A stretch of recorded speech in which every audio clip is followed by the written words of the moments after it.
Hello, I'm Franklin Jones. I'm the author of The Black Matrix.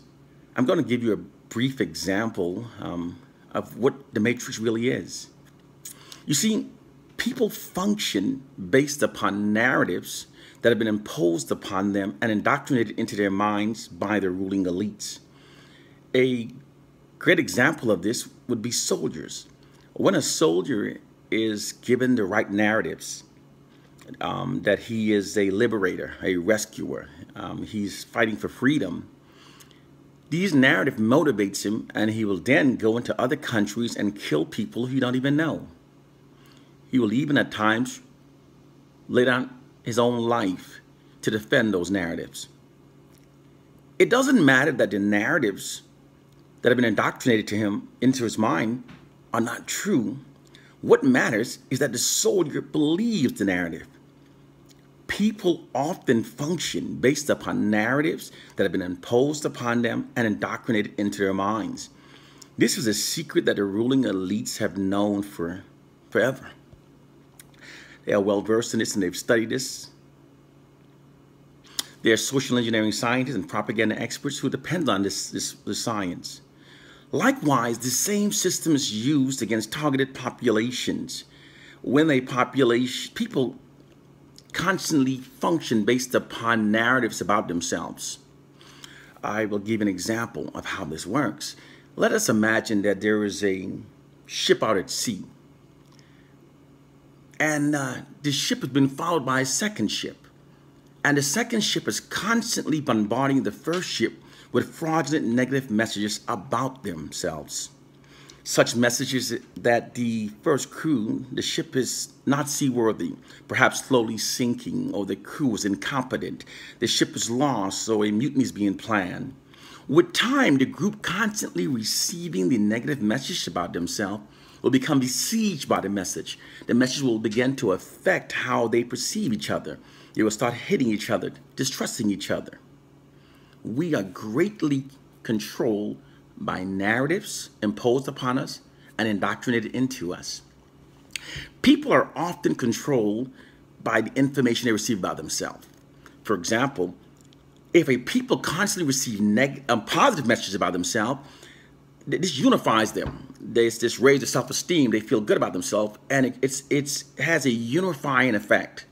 But then reverse, when a people are constantly subjected with negative information about themselves, the reverse happens.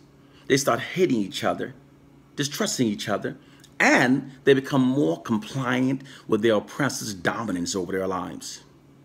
This is a system that's being used against us and is being deployed through the media.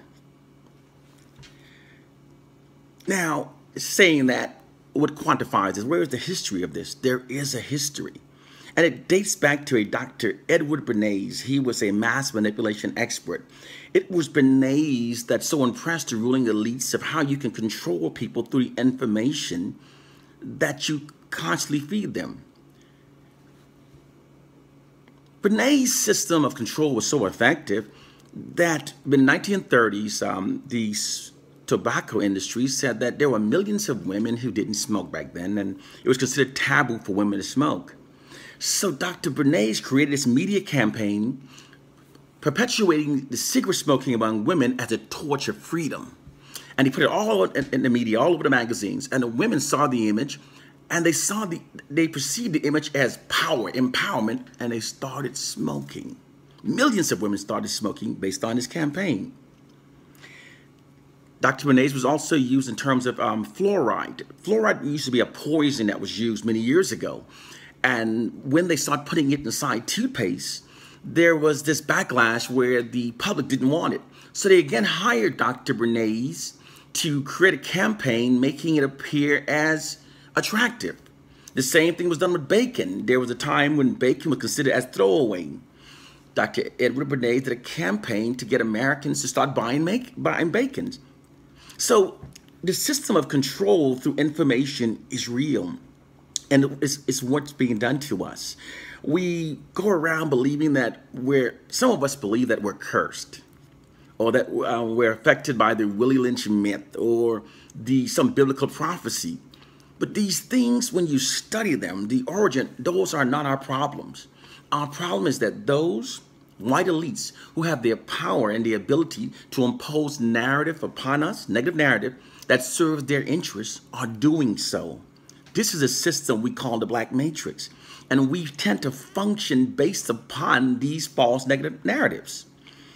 And another example, we have many Black women, Black men that function based upon the notion that Black love doesn't exist. We have they believe that Blacks are marrying other spouses, other races at a disproportionate amount.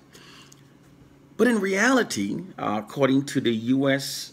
Census on marriage in America, African American men, the married ones, are married, 86.5% are married to Black women. Only 7% are married to white women.